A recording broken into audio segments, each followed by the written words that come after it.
Hello, everyone, and welcome to the Oklahoma State University's celebration of Constitution Day. Our theme for today's panel is the 19th Amendment, 100 years later. I'm Clark Iakavakis. I'm the Scholarly Services Librarian here at OSU and the Library Liaison to History and Political Science. And it's my great honor to provide the opening remarks for our event today.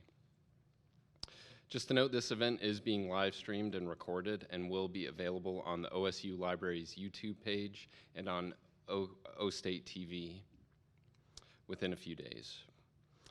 I'd like to start by thanking our sponsors today for providing the facilities, the refreshments, the marketing, and also for helping us to host our esteemed panel of speakers. These sponsors are the OSU Library, the Hannah Atkins Endowment, the OSU Political Science Department. I also want to thank our partners for their support, and that includes the OSU Women's Faculty Council, the League of Women Voters of Oklahoma, and we're joined by Velda Lorenz and Virginia Bracken-Autry. Thank you for joining us today, co-presidents of the Stillwater League of Women Voters. Also the Oklahoma Commission on the Status of Women and the Stillwater Public Library. Special thanks also go to Dr. Eve Ringsmith of the Political Science Department, Professor Suzanne Reinman, the Government Documents Librarian here at the library, and OSU Library Associate Dean Matt Upson for helping to put this event together. And of course, I'd like to thank our panelists who will be introduced momentarily. So let's please give all of them a round of applause.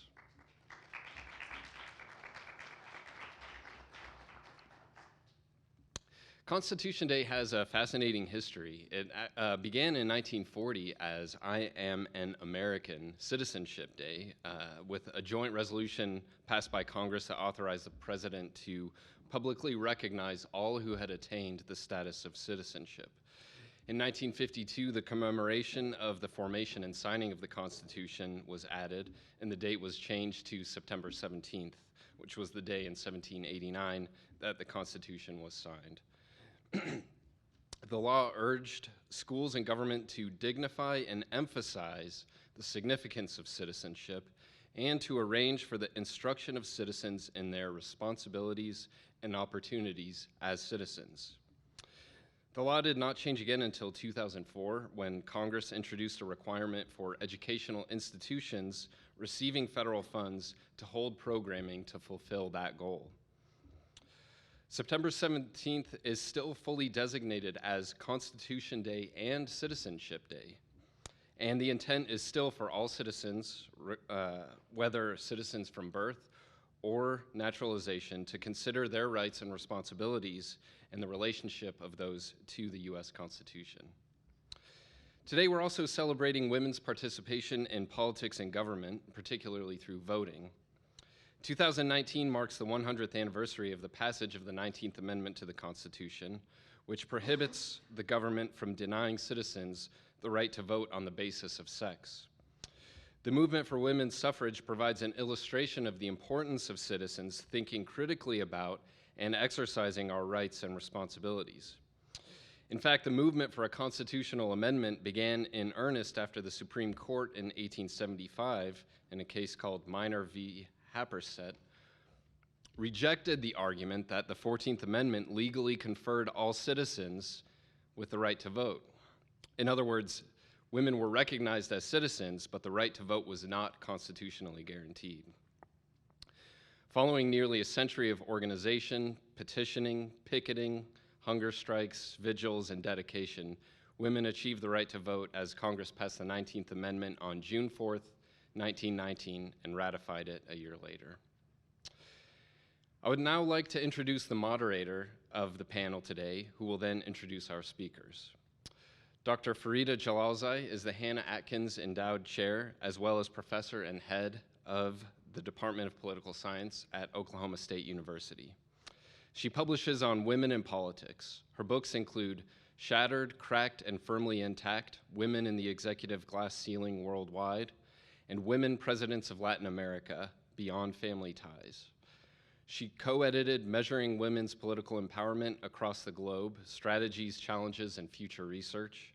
And her current book project is A Presidenta, Women's Empowerment in Brazil During Dilma Rousseff's Presidency. She has also authored dozens of articles and book chapters related to women in politics and is frequently featured in high-profile media outlets. Let's please give her a welcome. Thank you.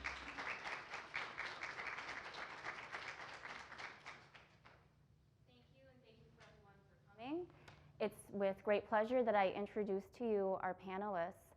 First, I will introduce to the stage Angela Monson, who earned her Bachelor of Science in Corrections from Oklahoma City University and her Master's of Public Administration from the University of Oklahoma. She's been recognized by both OU and OCU as a distinguished alumnus. She was elected to the Oklahoma House of Representatives in 2009, where she served District 99 for 3 years. She was then elected to the Oklahoma State Senate to represent District 48, where she served until 2005. As a legislator, Senator Monson was the primary author of many laws pertaining to health care, including mental health parity, Medicaid expansions for children and pregnant women, and the bill that resulted in the first responders' capability to locate 911 calls from cellular devices. Please welcome Senator Monson.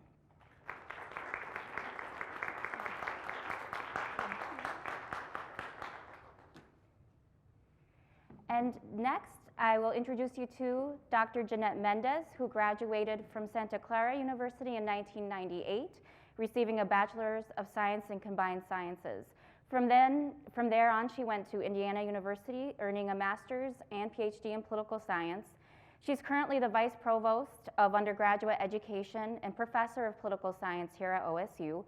Her research focuses primarily on political information processing, political behavior, and political communication. Her recent work includes studying gendered patterns and perceptions of candidates for political office. She's a leading expert on women running for office and elections more broadly. She also continues to teach courses in public opinion, voting in elections, and survey research. So what you're saying is you're going to teach for me, even though you're in your position. I'm going to remember that. So please welcome Dr. Jeanette Mendez.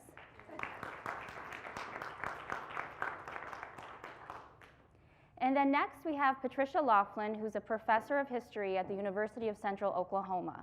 She specializes in the history of the American West, American Indian history, and women's and gender history. From 2007 to 2013, she directed UCO's American Democracy Project, a national civic engagement initiative focusing on increasing civic engagement among college students. Patricia serves on the Oklahoma Historical Society Board of Directors, the editorial boards of the Western Historical Quarterly and the Chronicles of Oklahoma, and she remains active in the Coalition for Western Women's History and the Western History Association. Please welcome Dr. Loughlin.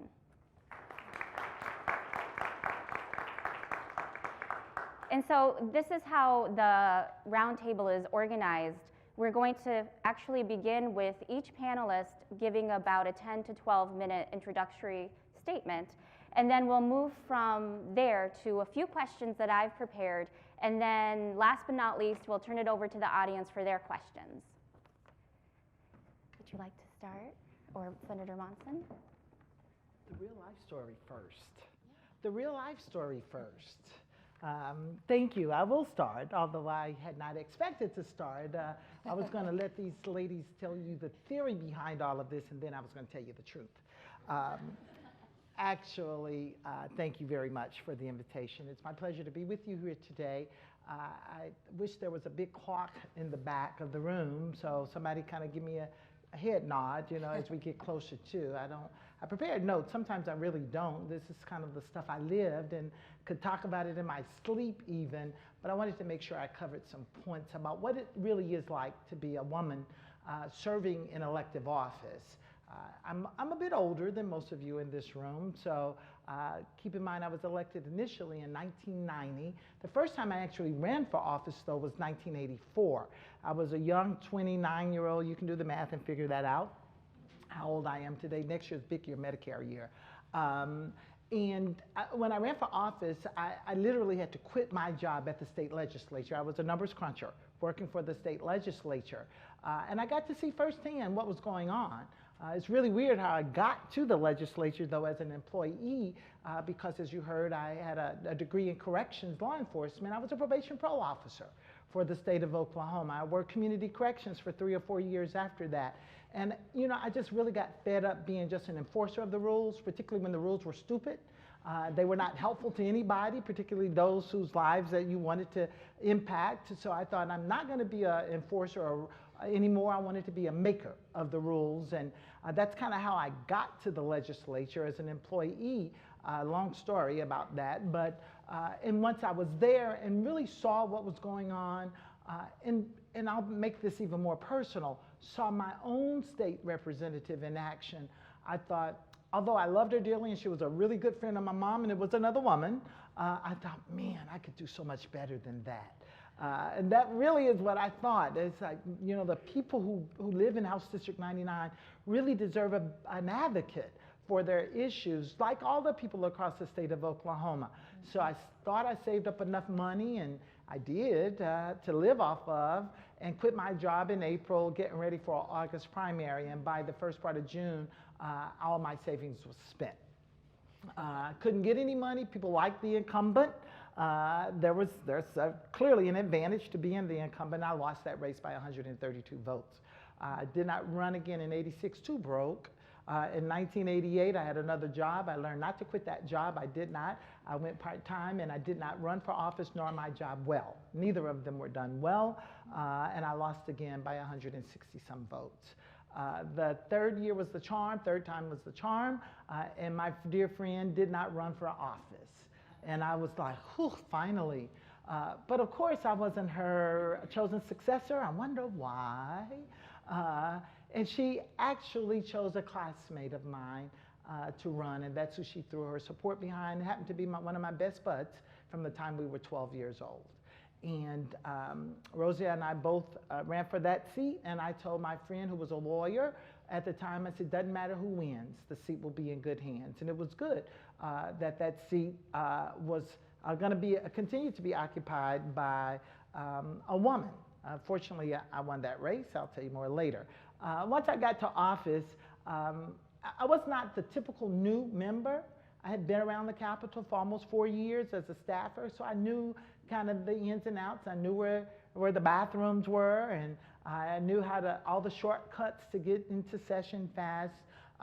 But what I had not experienced as a staff person versus a member is, to some great extent, the exclusion that women felt in office. So now I'm looking at 1991, I'm in office, and although I knew the members because I staffed their committees, I wrote legislation for them, I crunched numbers for them, you still didn't get the sense or the feeling, at least I didn't, that I was an equal. They didn't view me as one that was equal, and that was just enough to fuel the fire to be better than. It was like my elementary school teacher would always tell us, you had to be better than and no more than. And I had the advantage of being 6 feet tall at those days, and little thinner, and I put on those 4-inch heels, and I'd walk on that floor, and I'd look like this at the members, you know, a little intimidation. You used what you got, but you worked hard. So I was one of those members that stayed late. I was one of the last ones to leave the Capitol. I actually got stuck in an elevator one night about 9 o'clock. That's another story. And I thought I was going to have to spend the night there, but I didn't, and always came well prepared. But it was very interesting. I had an experience once I moved to the Senate, and the pro tem at the time came by the office and said, well, just checking to see how it's going. Make sure you like it. And I said, yeah, everything's good. He says, everybody treating you well? I said, well, for the most part, except this one particular member. I said, I know he doesn't like me because I was a new member. He was a member in the opposite party, and our offices were on the same floor. And so frequently we passed one another in the hall, just the two of us. And I would say, hello, Senator, and call his name, and he'd just glare at me. And I thought, well, I know he's not hard of hearing. He's just not speaking to me. So I told the pro tem, I said, you know, I really don't think he likes black folk much. And he chuckled. He says, well, you pegged that one on it. He says, and he doesn't like women either. So I thought, well, that's just the challenge I needed. So every day when I'd see him, I'd just get this close to him and speak to him. I wasn't uncomfortable. He was. So, you know, the lesson learned there for me was, You know, there'll be situations you're in that people won't respect you, particularly as a woman or an African American woman. People don't believe that's your place or you have a right to be there. You have to, you know, the history in Oklahoma of African Americans in the state legislature was fairly new in the 60s, you know, from territorial government, the first legislature, and then this long break with no other black folk in the legislature until the late 60s, mid-late 60s. So there were people there who really still there, who did believe you belonged there as a woman, and particularly as a black woman in the legislature. So yeah, men's world, they thought, but you know, those of us who were there proved them to be wrong. And quickly, hard work will pay off. And I moved into leadership. I had the good fortune of being the first woman floor leader, first assistant floor leader in the state Senate. We ran legislation, and what paid off was hard work, really. That was the point I wanted to make. Hard work, and sometimes you do have to be, as unfortunately as women, more than, better than, do more, and it should not be that way, but it really does demonstrate our ability. So when you read bills, and you know what's the debate is gonna be about on the floor, you're well prepared to ask the hard questions and say the right things in the debate that make sometimes the opposition look pretty stupid out there. I just want you to know that. So it was a great experience in the state legislature. I had the good fortune of being president of the National Conference of State Legislatures. It's the organization that represents all state legislators across the country. Even had a few international members of sorts, so we got a chance to work literally in other countries and policy issues, particularly in women's issues in Brazil, on some women's issues with some women's organizations. And it proved that women really, truly can lead. I was only the second elected president, woman president of NCSL. The first person elected only served 1 year of a 4-year obligation and went to Congress. It's a good thing, moved on to Congress. So it was really a new experience for that organization too, to have a woman. I was not the first African American, but the first African American woman.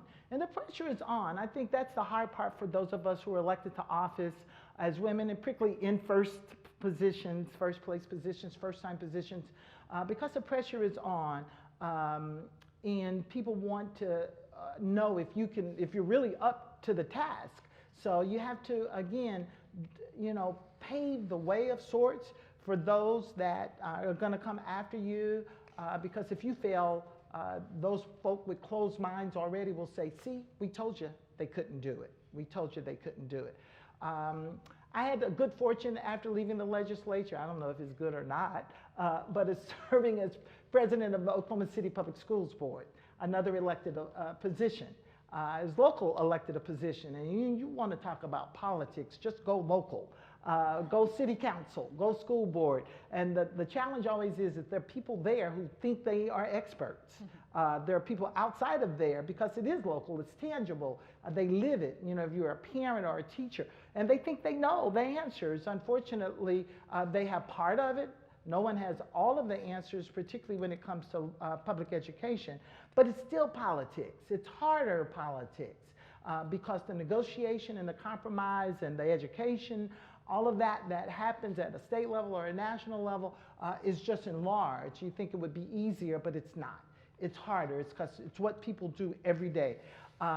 So, you know, no one asked me to give advice, but I'm going to give it. It may be worth just what you paid for it. But if you are a woman, or even a man out there, because I think this is applicable, and you're thinking about, you know, entering this field of political life or elected office, you make sure that you make that decision. Don't let someone else decide for you. Don't let someone else push you to it or keep you away from it. It is a very, very personal decision because it does impact your entire life. I had small children that came to live with me, my niece and my nephew I raised after I was elected to office. It changed their lives drastically, and it changed my life drastically. Make sure you know why you're doing it. Make sure you make the decision based on what you want. That campaign that I won initially, and I said my good friend from the time we were 12 years old ran, We were at a function one evening, a political debate kind of function, and we were sitting there chatting it up, and she said to me, you know, I don't even know why I'm doing this. And I thought, gotcha. Because if you don't know why you're doing it, you can't succeed, because it is hard. It's a sacrifice that you make. You make sacrifices for family, and particularly women, because people still view us as the primary caregiver. They think we're the ones that's supposed to hold down the fort. And it is harder for us. I was a single mom with children in the state legislature. I had the advantage of living in the capital city, but just imagine, what if I lived somewhere else? What options would I have had? Move my children with me, go back and forth, who knows? So it keeps a lot of us out of that arena. Fortunately, things are opening up now that the doors are open, makes it easier, but it's still a sacrifice that we make. I can remember one little story when Danielle, who's now 25 at Case Western, was a little girl, and I was NCSL officer, and we were at this big function, and she didn't want to be there. She was like 7 or 8 or 9 years old, something like that, and she didn't want to be there. She was tired. She was ready to go home. And I was standing, talking to someone, and all of a sudden I had this excruciating pain on my foot. And I'm thinking, what? I looked down, and a little girl had just stomped as hard as she could on my foot, and she looked at me and said, I want to go. And you know, we were in public, so I couldn't just like, no, I wouldn't have done that in private either. But I had to restrain myself. But it was a sacrifice for her. She was tired. She was a little girl. So just remember that when you choose to venture into politics, into elective office, or even as a governmental official of any sort, that there is a sacrifice. But if it's for you, don't let anyone stand in your way. It was the best decision I could have ever made. I did it because I wanted to change lives. I did it because I wanted to be a policymaker, a rule maker. I wanted to make sure that the decisions that were being made that affected all of us every day were good decisions, that they made life better, they didn't hinder progress. I wanted to do this because I wanted to prove to the world that House District 99 deserved good representation, and I could do that. So as we move forward in this discussion, I look forward to maybe questions from you, or observations, or our dialogue and discussion about what life is really like as an elected official. We're being taped, so I can't tell you some of the other stories, but catch me later. I'll tell you more stories about things. So thanks again for the invitation. I'm glad to be with you today. Dr. Mendez?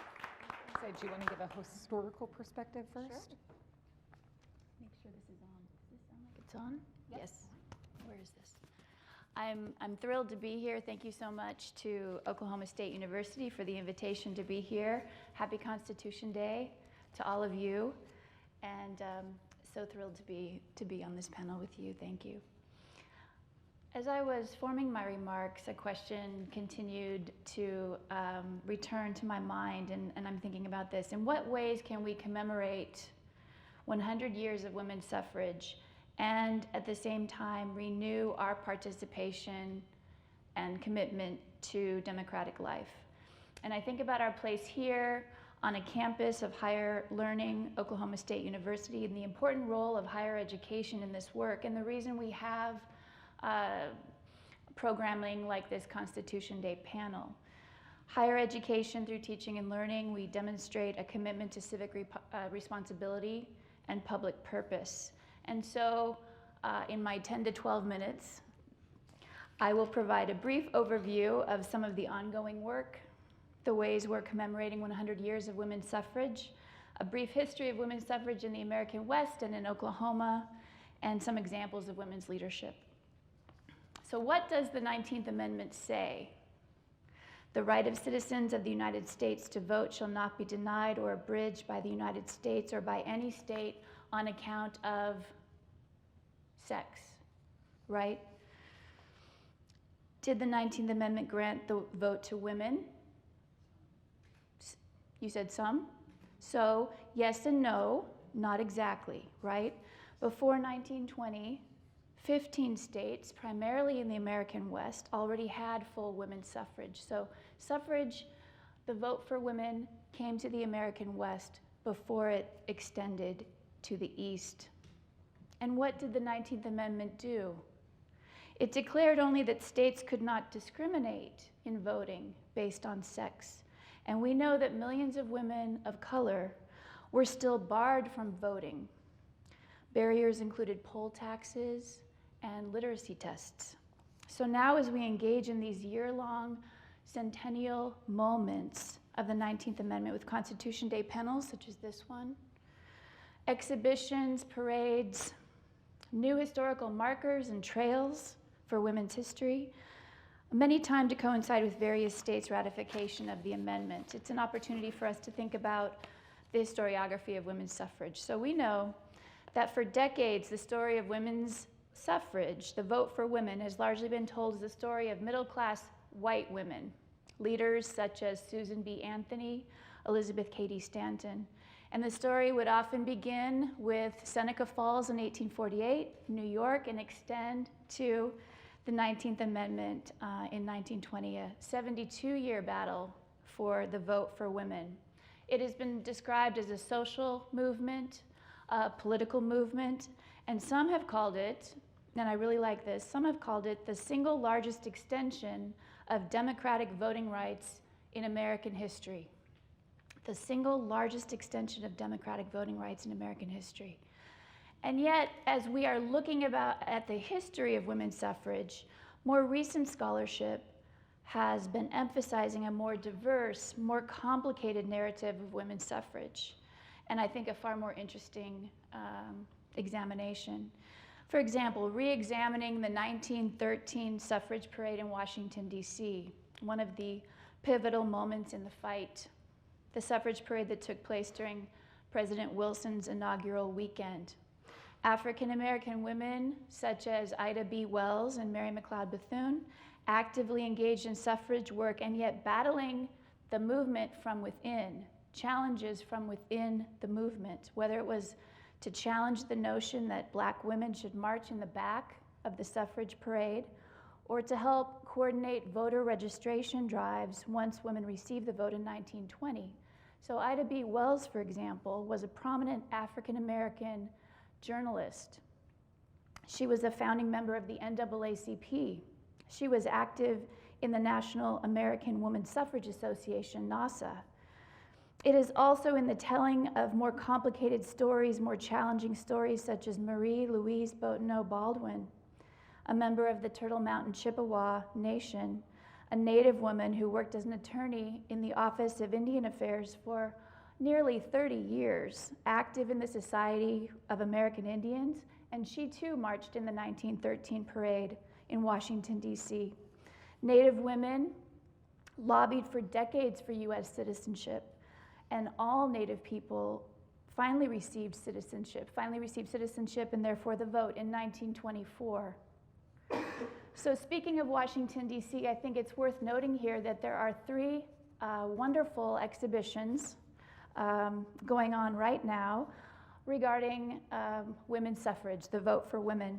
And they are at the National Portrait Gallery, the Library of Congress, and the National Archives. And just to talk about this more complicated, messy, fascinating history, the National Archives exhibition is titled Rightfully Hers, American Women and the Vote, and it's running through January of 2021.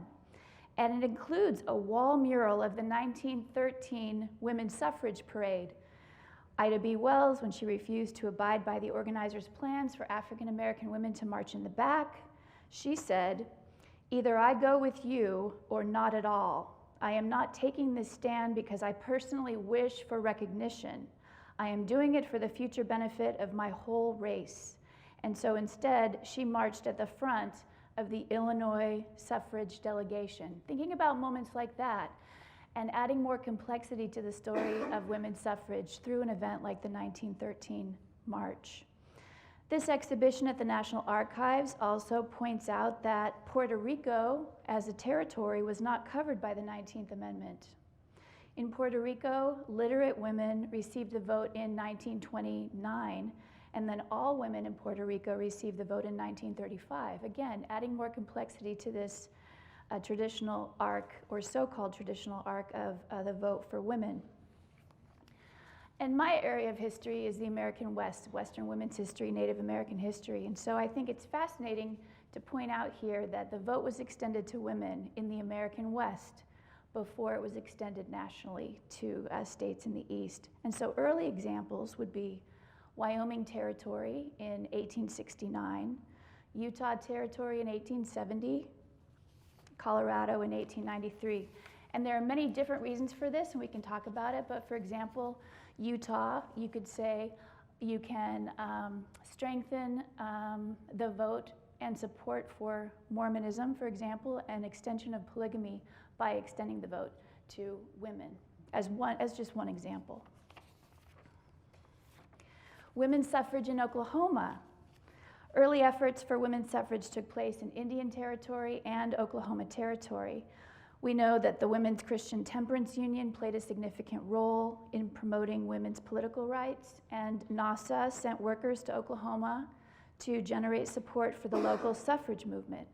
The Oklahoma Constitutional Convention, 1906, there were proponents there were supporters of extending the vote to women, but there were also anti-suffragists and those who did not want to extend the vote to women, including the president of the convention, William H. Murray, or Alfalfa Bill Murray, and he wrote major sections of the state constitution. Murray, for example, objected to granting women the vote because he and his supporters thought it would challenge gender roles. It would challenge gender roles. And he was also concerned that extending the vote to women included African American women, and it's something that we need to contend with, it's something we need to talk about. And yet suffrage activities continued in Oklahoma. Carrie Chapman Catt, for example, visited the state. We see a resurgence and a commitment to women's suffrage during World War I, where women are volunteering and working for the Red Cross. And this is happening at the same time that members of the National Women's Party were picketing the White House, questioning how America could fight for democracy abroad while denying women at home the right to vote. Again, something we need to contend with and talk about. We have League of Women Voter members here, League of Women Voters of Oklahoma. And I wanted to point out here that when suffrage was achieved in Oklahoma, the Oklahoma Women's Suffrage Association disbanded, and at the state level, the League of Women Voters formed. And I know that 100 years later, last November, the League of Women Voters of Oklahoma had a special event in Oklahoma City at the Oklahoma History Center commemorating 100 years since women secured the vote in Oklahoma. They also identified 100 women trailblazers in Oklahoma. We have some representatives here. At least one attended the wonderful event last year, and you have some plans for this coming February as well. Lots of exciting events happening in Oklahoma. There's a website produced by the Oklahoma History Center, the Oklahoma Historical Society. It's called OK Women 100, A Century of Women's Suffrage. So that's one place to go where you can look at National Register of Historic Places, Women's Historic Sites. They would include the Cherokee Female Seminary in Tahlequah, the Pioneer Woman Museum in Ponca City, to name two. The Oklahoma History Center also has an exhibit right now called Votes for Women, featuring 28 photographs from the Library of Congress telling the story of women's suffrage in Oklahoma. And the National Cowboy and Western Heritage Museum has plans for 4 exhibitions on women and gender history in 2020. So lots of exciting things coming up. And just to close, and you've been so kind to tell me I'm not going over yet, 2 examples of early women's political leadership in Oklahoma: Kate Bernard and Mary Alice Robertson. Kate Bernard was the first woman elected to a statewide office, winning election in 1907, before women were allowed to vote, before women could vote. So what does that mean? How could that even happen? It's something we need to talk about. During the Constitutional Convention, she lobbied for 2 reform measures. The first, the prohibition of child labor. The second, the establishment of the office of Commissioner of Charities and Corrections. And she served in this position for 2 terms, again, before women could vote. The second example is Alice Mary Robertson, anti-suffragist from Muskogee. But once women received the vote, she decided to run for office, right? And she said, "The men have thrust the vote on us, and now I'm going to see whether they mean it." Alice Mary Robertson became the first woman from Oklahoma elected to the U.S. Congress in 1920. And the second woman elected to Congress from Oklahoma would not occur until Mary Fallin in 2006. So way too much time passed between Robertson and Fallin, so we need to talk about that too. So in conclusion, women who had no political voice 100 years ago now serve in government in record numbers. Over 100 women serve in the 116th Congress, and today nearly 70 million women vote in the United States. And to me, that's the legacy of the 19th Amendment, the legacy of women's suffrage. Thank you. And finally, Dr. Mendez.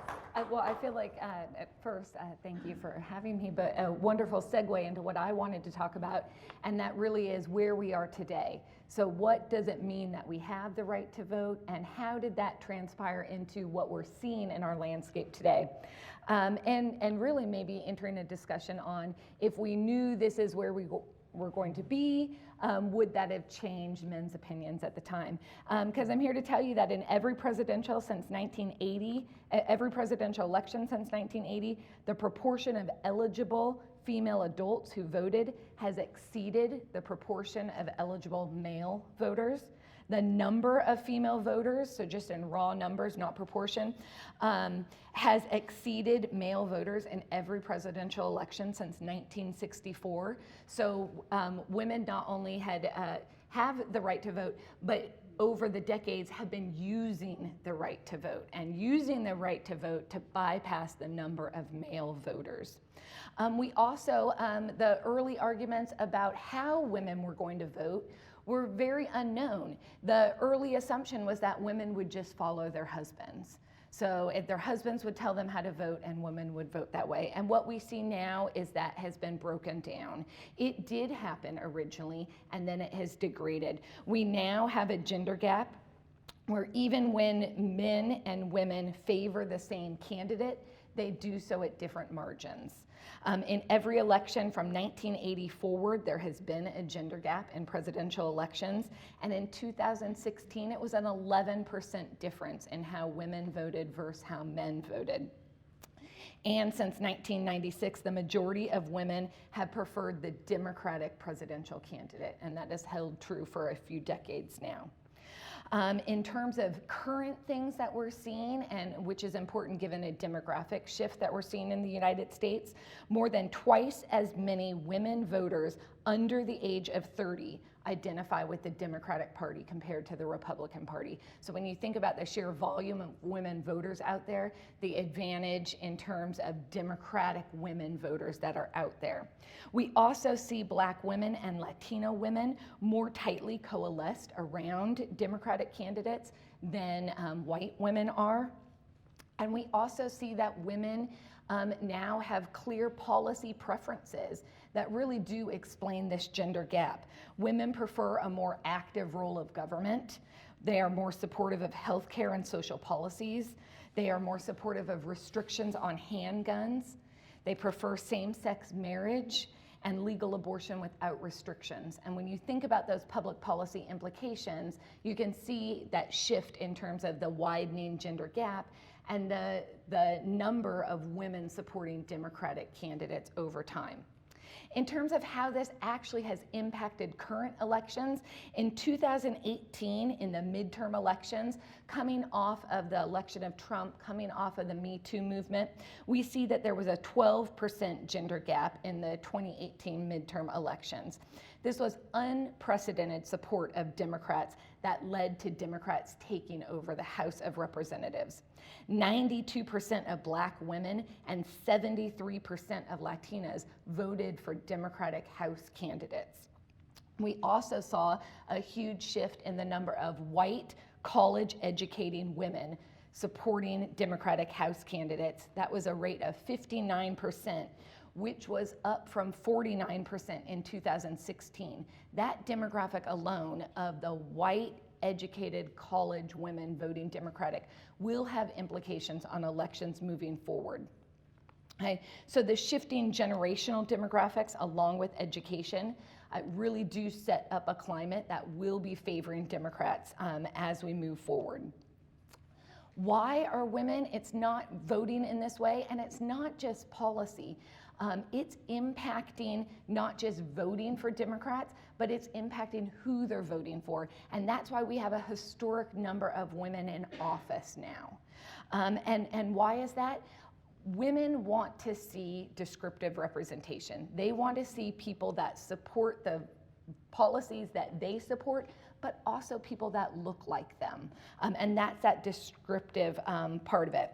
To put this in perspective in terms of where we are now, there are 7 women in the presidential cabinet or cabinet level positions, 127 women in Congress, which is only 23.7% of Congress. That equates to 25 senators and 102 representatives. We have 9 governors and 15 lieutenant governors statewide. The lieutenant governors is the highest proportion there, that's 34.9%.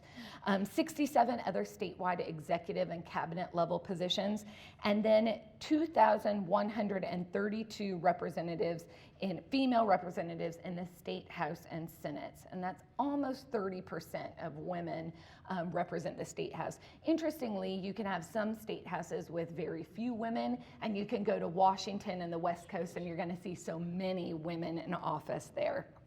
Okay. In terms of where we are right now with the 2020 presidential election, we have 6 female candidates vying for the Democratic nomination, which is the most ever in a primary season, but it has taken years to get there. The first female candidate for president was actually in 1872, long before women were granted the right to vote, and she ran on the Equal Rights Party ticket. It was Victoria Woodhull, but it took another 143 years for a female to win a major nomination to the presidency with Hillary Clinton. And what's next? What's next is, again, watching, from a political science perspective, watching the shifting demographics and seeing where we're going to see changes in turnout in terms of this vote for the Democratic candidates, and also seeing if we're going to continue this historic rise of women. We called 1992 this kind of year of the woman, where we had unprecedented number of women elected to office, and we've seen a gain on that. And now with the number of women running for higher levels of office, we expect that that would continue. Thank you very much.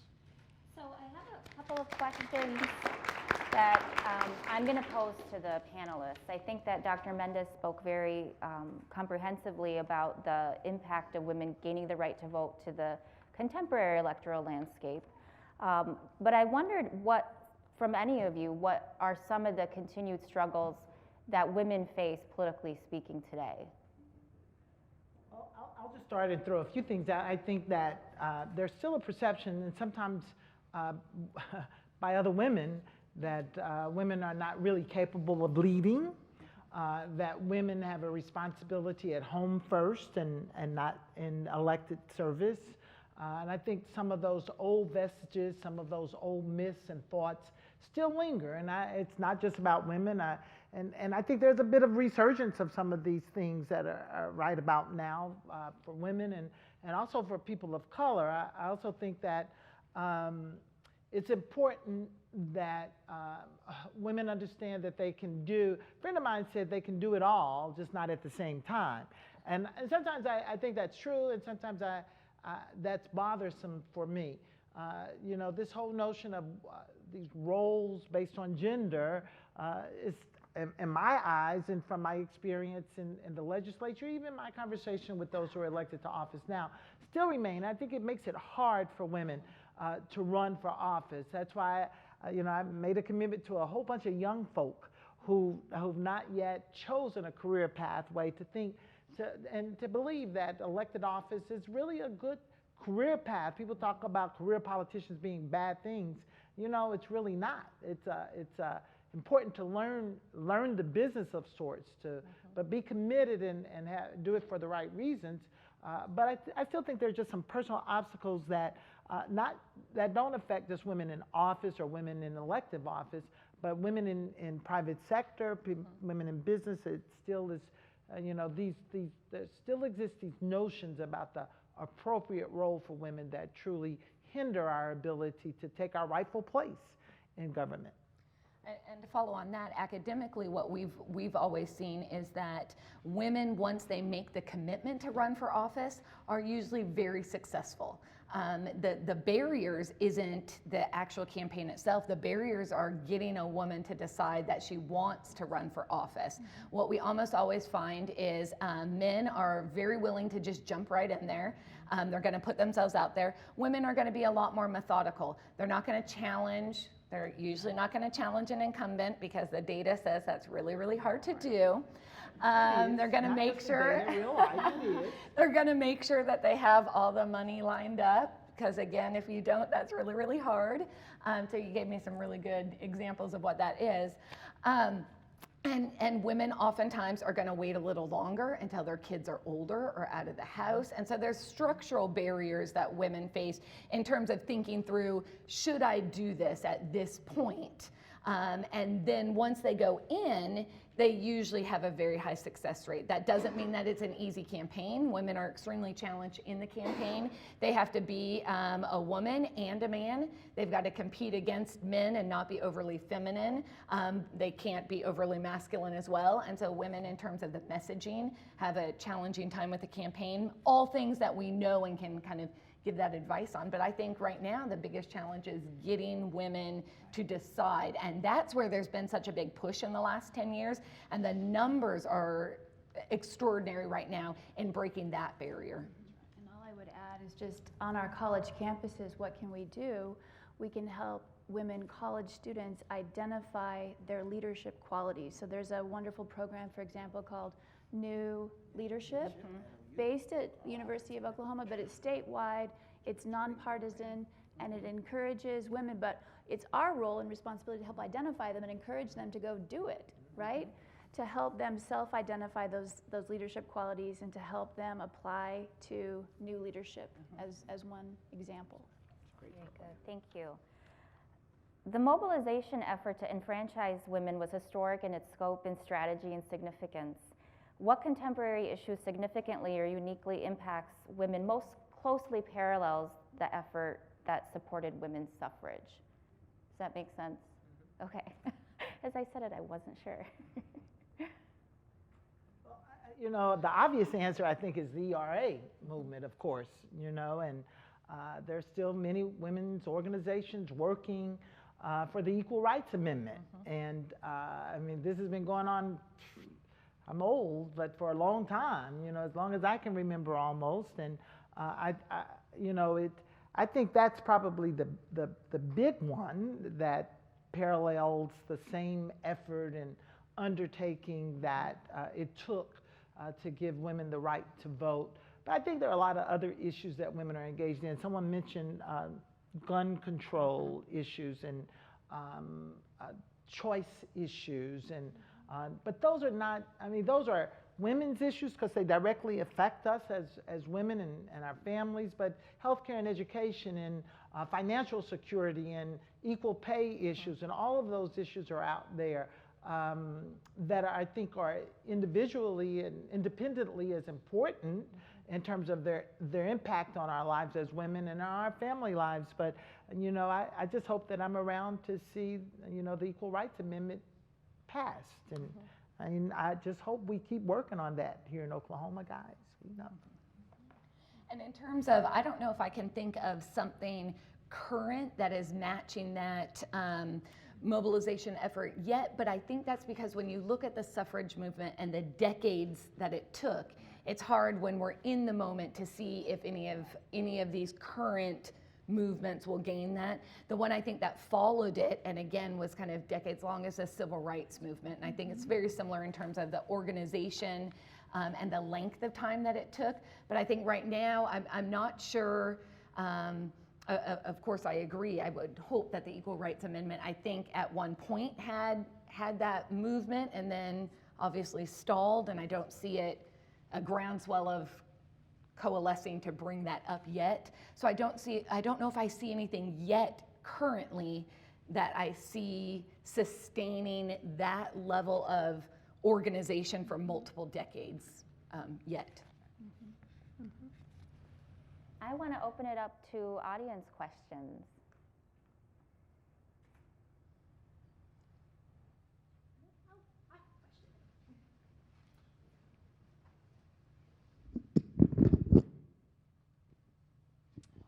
So, Angela, when we were visiting right before the event, you mentioned very briefly that you had played a role in establishing the commission on the Oklahoma Commission on the Status of Women, and that there were some surprising barriers to getting that started. And I was wondering if you could tell us a little more about that story. Yeah, sure. I had the good fortune as a member of the House. I was trying to think when it happened. I'm sure I was a member of the House to be the House author of the bill that created the Commission on the Status of Women.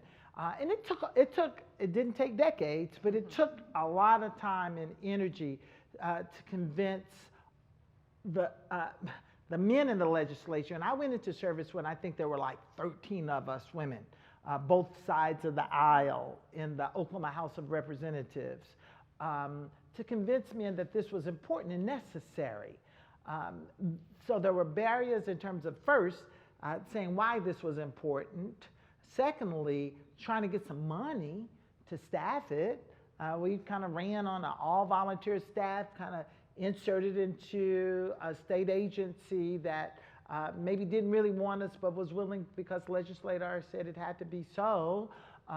Just trying to figure out how you get staff support, all just the typical infrastructure that's necessary for a commission to do some work. And then as the reports began, they were read but put aside as we began to do research and work and try to highlight the issues and the concerns that women were facing. It was like, oh yeah, we know that, so what? And I made the comment at the end, I was just happy that we're still around. I mean, because I think the sentiment that existed during that time was, oh, we'll do this for now, but it'll go away.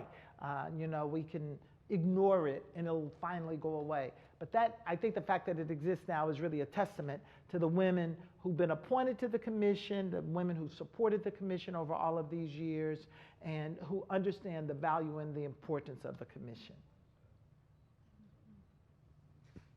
Other questions?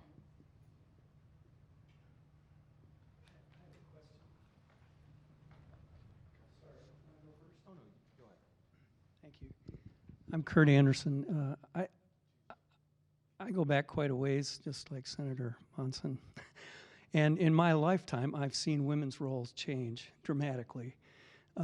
When I was in elementary school, the thought of a woman being president or even being a doctor or even being a lead on a television show was it was unheard of. The joke when I went to college was that, you know, women would go to college to get their MRS degree, even when I was a freshman. But over time, and this is a personal observation, over time, you know, I've adjusted and applaud women's successes over the decades. And so that's the personal part of it. My question to you in a general sense is, it's been my observation, just looking at American society, that men in general, and I know that's a gross generalization, have now accepted the fact that women can do anything. I mean, Hillary Clinton's candidacy, I think, is a perfect example of that. Do you three feel that you're still being held back by men's attitudes? Because I'm not trying to create an argument here, but it's just my observation that men no longer feel that way.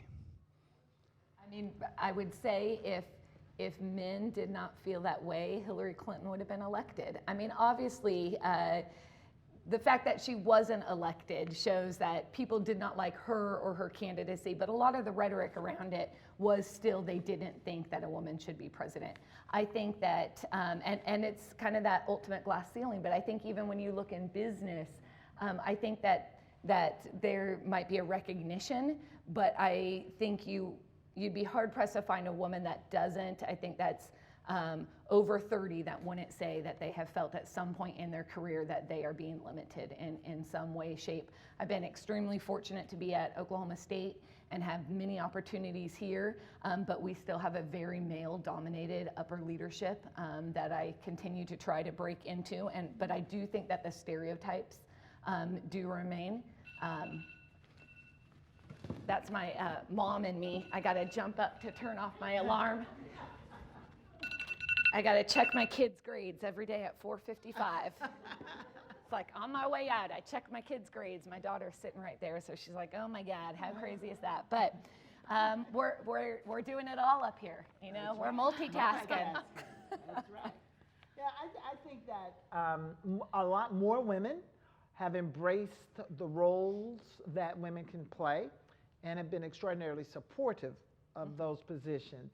But I still think, you know, and I guess it's kind of from where you sit. I still think there are a whole lot of men out there in some really key positions. And that really is, I think, the problem, that believe that, you know, a woman can't do what he does. And I think you see it on every level. You're right. You know, look at the regents. You know, look at boardrooms in private business, major boardrooms.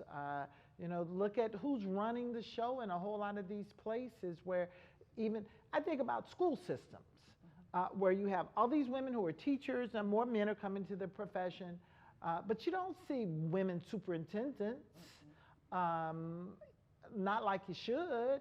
So I still think there has to be some barrier existing out there that is prohibiting or precluding women from reaching these same positions or entering these same positions, these same roles as men.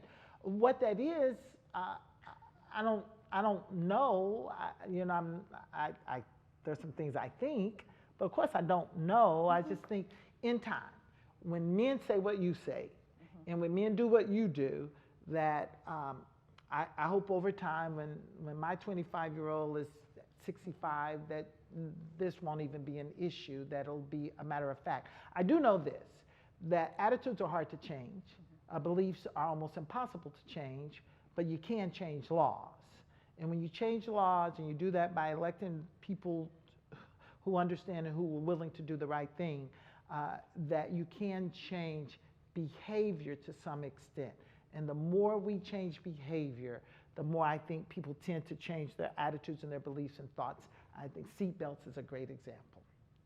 And I think the more opportunities women have and are successful, that changes the landscape. So I think the sentiment is slowly changing. I just don't know if we're quite there yet. Though I will say, being on a college campus, when I talk to college students and female students, they don't see the barriers. And so my hope is that as they enter the workforce, they're not experiencing the barriers.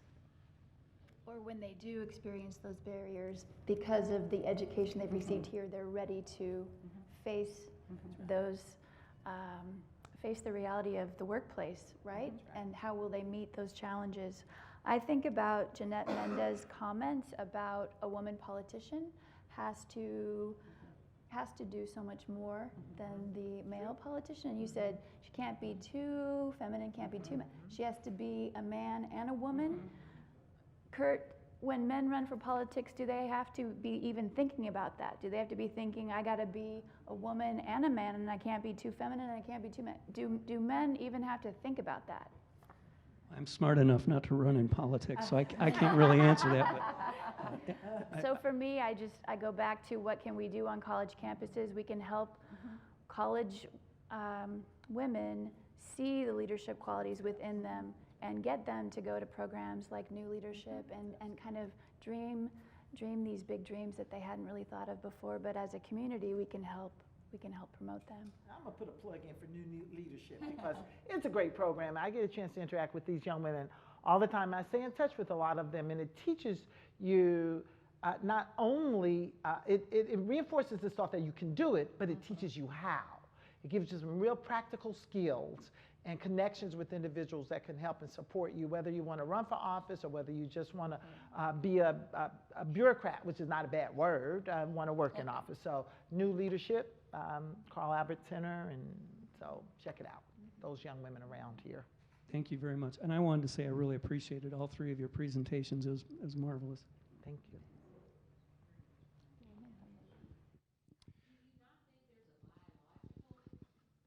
Difference between how women express themselves and how men express themselves, and if you know, the fact that the new leadership, you know, educating women how to do that. Is it genetic?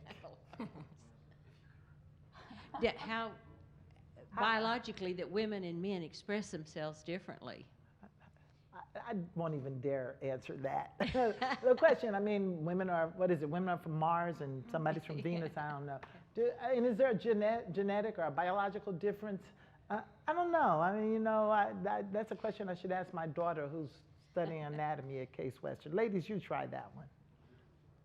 I don't think it can be, I don't think it's something that cannot be changed. I agree. I think it can be changed. Yeah.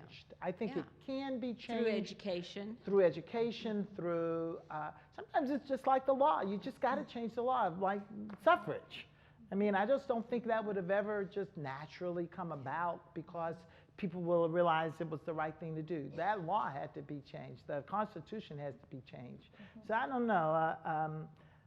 You know, go back to caveman days. Who knows? That's an interesting, very interesting conversation to have.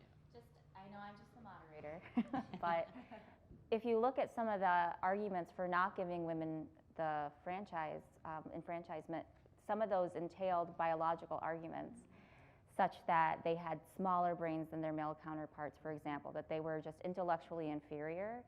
And so I think that there could definitely be just the biological connections manipulated in such a way to try to politically disempower entire groups of people. We've seen it time and time again. But not being allowed to do what we're capable of doing prohibited us from gaining the experience. Exactly.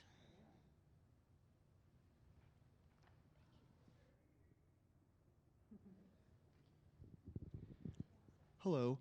I've been fascinated to learn about the progress we've been making, whether it be fighting back against like the cultural barriers to getting women in politics, or just be the actual participation in numbers of women voting. And perhaps it's because I grew up in a different social bubble, be it growing up with the election of Barack Obama. Coming into 2016, I think I've sort of felt, although Trump was scary, that progress was pretty well being made, and that we were coming off a high, it seemed. But of course, 2016 was different, and we spoke about the party lines across genders and the huge Republican turnout that Trump brought about. So he referenced an emergence. I mean, do you think that's an emergence of some ideas combating women in politics, or do you think that's maybe the death strokes of it and we just see that backlash effect, or do you think there's maybe a third explanation for why 2016 may have been a step back? You know, I think it's a little bit of everything. I mean, unfortunately, when we saw the turnout as it was, we'll never really kind of know there. We know that the rhetoric has changed, and 2016 was that type of election that we heard over and over again, that I'm not voting for a candidate, I'm voting against a candidate. So I don't know if we can parse out lack of support for Trump, lack of support for Clinton, if it was on gendered lines, but we know the gender rhetoric was just so high in that election. But at the same time, women were winning office during 2016 and in historic numbers in 2018 as well. So I think, again, while there might have been, I'm not sure if I would say necessarily a setback in that sense, because women being elected was good, but I do think that really does come down to a turnout game. And again, when you're looking at the gender gap and the percentage of women voting for Democratic candidates, that's where we were seeing kind of all that movement. I don't think we were expecting Republican female candidates in masse to be successful. So I don't know if there was that type of setback there, but I think 2016 was just so overly nuanced in terms of what that extra added turnout might have been, and how we can explain it. I wouldn't say that it was that gender was the #1 driving factor, but I will say the partisan polarization was probably the leading contributor there, of which I think gender gets mixed in. You know, another, all these questions are great, comments are great, but I think what happened too is kind of reflective of how people behave when they perceive that they're losing power. Given the demographic changes in this country, given the empowerment of women in this country, I think for a whole lot of men, I should say a whole lot, I don't want to generalize either, but for some men, that there is this perception that they will lose the power that they've always had. So the pendulum swings really hard in, unfortunately, the wrong direction sometimes to protect what you have. And I think that's what we see happening in this country, and it's not just about women, but it's about other people of color and sexual preference and all kinds of things that people think that they're losing hold to what they have. One of my favorite quotes by Frederick Douglass was, power concedes nothing without a demand. It never did and it never will. So people who have power will work really, really, really, really hard to keep that power. And if it means voting for candidates that are way on the crazy side, I did really want to say that, we're being taped, but candidates who are really on the fringe, either way, on the fringe, I think people think that's their only option and that's what they have to do. And I hope that it's not a growing kind of mood. I hope that what we're seeing now is as much as we're going to get of that, and that most people in this country are reasonable, fair-minded people who believe in justice and equity and will act upon those beliefs.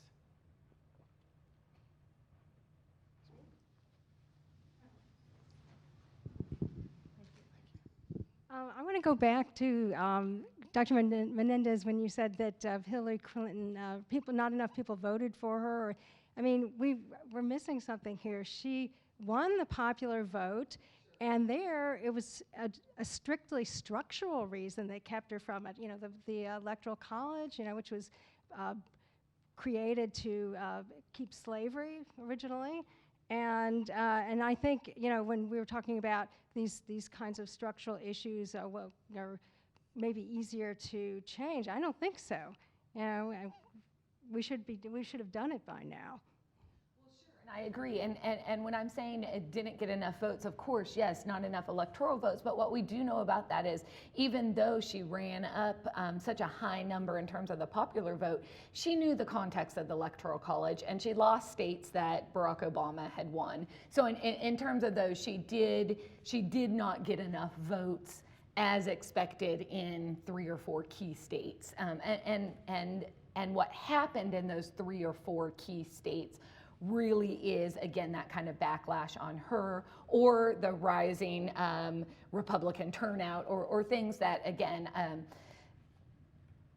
we could have a whole other discussion on the merits of the Electoral College, but the one thing candidates do know is they do know how to navigate within that structure. You're right.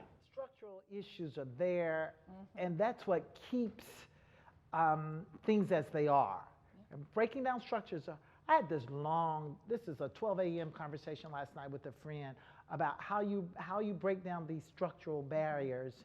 And his response was, you let Trump get elected again, it's going to happen, and let things just go crazy, and then you just kind of blow it up. And I said, and then I got accused of being an incrementalist, because I said, no, we just have to teach people how to be empowered and use the power that they have and make that work. And so, I don't know if in our lifetimes we'll see some of these structural barriers done away with or not. I just hope that people will understand the power of the collective and really use that power.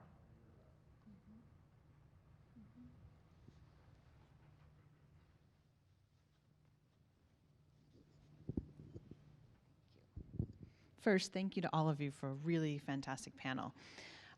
We've talked a lot about women getting elected and getting into office, but I wonder if you could maybe muse a little bit about what happens next. Do we see women getting onto the right committees? Do we see women being able to push an agenda? And you gave us some wonderful anecdotal evidence or some musings there, but just, what happens then? Can we actually start making some of those structural changes, or do we really start seeing some barriers hit at that point?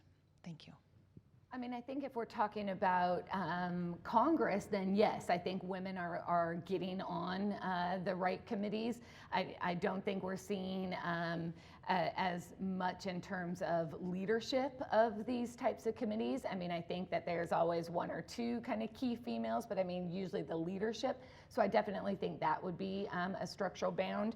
But we do know that women, when they are elected in office, behave as their male counterparts. They are authoring legislation, they're co-sponsoring legislation, they're getting their legislation passed. Our research shows us that women tend to emphasize women's issues, healthcare, education, and those types of issues, but have been successful. I think the one finding that I've always loved in terms of my research, there's always a few that kind of stand out here and there, but I did an analysis of women's floor speeches on the floor of the House and found out that men and women were co-sponsoring and sponsoring legislation at the same rate. And highly successful there. But when a man gets up to give a speech on the House floor, he is almost speaks twice as long as a female does. So I've always loved that women will get up there and they'll be concise and to the point. But again, that they're equally successful, I think, on those levels. But I think the number one barrier that I'd see right now is not being on the right committees, but being on the leadership of these committees. And I think if you look at the Speaker of the House in states and the President Pro Tems, you still see a huge disparity in terms of the number of women who hold those key leadership positions, and to be the majority floor leader, to be even the minority leader, Speaker of the House, President Pro Tem of the Senate. Those are really key leadership positions because those are the folk who decide who's going to be on what committees or who's going to chair what committees. And I think that, again, because those are some generally elected positions from the body, this perception that women don't belong in those roles still exists, although there are women legislators who are speakers and pro tems, and again, these perceptions and these structural barriers that exist keep us out of those positions right now. But as soon as we become 50% of the houses of the legislatures, or even 60%, I think we'll see more women in leadership positions as soon as that happens. That's my prediction. Questions? Okay. I want to thank the panelists for spending this afternoon with us and the audience for coming with your great questions. We do have some refreshments in the back, so please help yourselves. Thank you so much.